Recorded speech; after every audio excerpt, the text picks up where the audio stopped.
हम सब जानते हैं कि आज हम लोग राष्ट्रीय क्रिश्चियन मोर्चा के बैनर तले यहाँ पर इकट्ठा हुए हैं कि आज मसीही समाज के ऊपर में होने वाले अत्याचार उसके लेकर हम आवाज को उठाएं। प्रियो, जैसे कि जानते हैं हमारा भारत एक धर्मनिरपेक्ष देश है और यहाँ पर हर एक धर्म, हर एक भाषा और हर एक संस्कृति के लोगों को अपनी अभी आजादी है कि वो मान सकता है और उसका प्रचार प्रसार कर सकता है। लेकिन आज बड़े दुख के साथ मुझे कहना पड़ रहा है, केवल हमारे भारत में मसीही एक ऐसा समाज है, क्रिश्चियन एक ऐसा समाज है जिसको धर्मांतरण के नाम से या छुआछूत के नाम से लगातार हमें अनेक अनेक प्रकार का प्रताड़ना झेलना पड़ रहा है। आपको ज्ञात हो, इसलिए ईस्टर के समय में 20 अप्रैल को हमारी एक शाखा बिछिया में है, जहां पर हमारे मसीह अनुयायी भाई बहन लोग हम लोग मिलकर वहां आराधना कर रहे थे, भजन कर रहे थे। वहां कुछ और अन्य सामाजिक लोग आकर हमारे ऊपर धर्मांतर का केस लगाकर FIR कर दिया गया। मैं कहना चाहता हूं प्रियो, अगर 10 लोग मिलकर दुआ करना अपराध है, इस देश में क्या सही है हमें बताया जाए।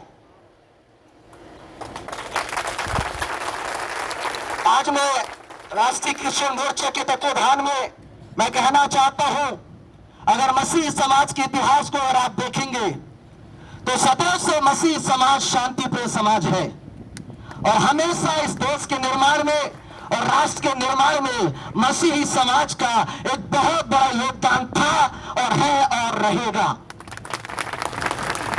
अगर आप मसीही समाज के कुछ चीजों को मैं बताना चाहूंगा, आज यहाँ पर सम्मान्य साथीगण खड़े हैं या मेरी आवाज को सुन रहे हैं, उनमें से ज्यादातर शिक्षित लोग जो है कॉन्वेंट स्कूलों से पढ़कर आए हुए लोग हैं और आज बड़े बड़े IAS और IPS लोग बने हुए हैं।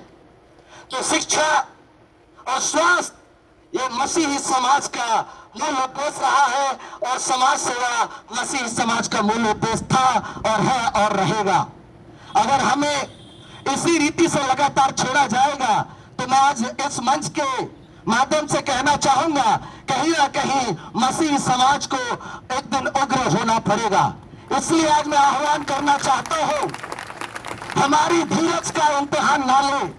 जैसे बाकी धर्मों को लोगों को आजादी है, आज मैं पास्टर मंच से, पास्टरों की ओर से, मसीह समुदाय की ओर से कहना चाहता हूं, हमें भी वो आजादी होना चाहिए। पिछले दिनों में मेरे ऊपर जो FIR हुआ वो ये कहकर हुआ कि आप इतने लोग बैठकर यहाँ प्रार्थना कर रहे हो, क्या इसके परमिशन आपके पास है? मैं बताना चाहता हूँ प्रियो, अगर हमको अपने मंदिर में बैठकर दुआ प्रार्थना करने के लिए परमिशन की जरूरत है तो देश में आजादी नहीं, तानाशाही चल रही है। कितने लोग इस बात से सहमत हैं? थोड़ा जोरदार तालियां बजाइएगा। मैं चाहता हूं कि जैसे हमारे हिंदू भाइयों को आजादी है, जैसे हमारे सिख भाइयों को आजादी है, जैसे मेरे प्रिय हमारे मुसलमान भाइयों को अजान करने की आजादी है, वैसे ही हमारा क्रिश्चियन भाइयों का आराधना करने की आजादी है। और आज समस्त राष्ट्रीय क्रिश्चियन मोर्चा के बैनर तले हमारे जितने भी पदाधिकारीगण हैं अलग अलग संगठनों से है, लेकिन हमारा एक ही उद्देश्य है, सबको समानता का अधिकार मिलना चाहिए और जब समानता का अधिकार मिलेगा तभी हमारा भारत का निर्माण संभव है। और इसलिए आज मैं इस मंच से कहना चाहता हूं, हमें भी अब अपनी आवाज को बुलंद करना है, केवल धार्मिक आजादी में नहीं परंतु हमें शिक्षा की आजादी हो, समानता की आजादी हो। जैसे कि हमारे आदरणीय अध्यक्ष महोदय भारत मुक्ति मोर्चा के अध्यक्ष जी ने एक बात को कहा, आज हमें शिक्षा में 3 स्तर में बांट दिया गया है। मैं इस रीति से कहूंगा, अमीरों के बच्चे CBSE और मिडिल क्लास के बच्चे SSC बोर्ड और हम जैसे गरीब लोगों धर्मों के बच्चे एमपी वोट में पाते हैं। ये समानता नहीं है, ये भेदभाव है। इस मंच के तले में कहना चाहता हूं, हम सबको समानता का अधिकार होना चाहिए। अरे थोड़ा ताली अच्छे से बता दीजिएगा। मेरे भाई, मेरी बहनें, मेरे मंचासीन अधिकारीगण, मैं आप सबसे आग्रह करना चाहता हूं, मसीही समाज सदैव से इस देश के हित में काम किया है और आगे भी हम करते रहेंगे।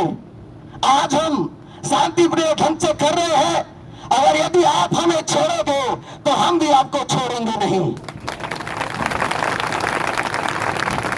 इसलिए मैं ज्यादा कुछ नहीं कहूंगा, बस मैं यही चाहता हूं, जैसे बाकी धर्मों के लोगों को आजादी है, बाकी समाज के लोगों को आजादी है, हमारे क्रिश्चियनों को भी वही आजादी चाहिए। बस मैं इतना कहकर अपना शब्दों को विराम देता हूं। आगे का समय हमारे मन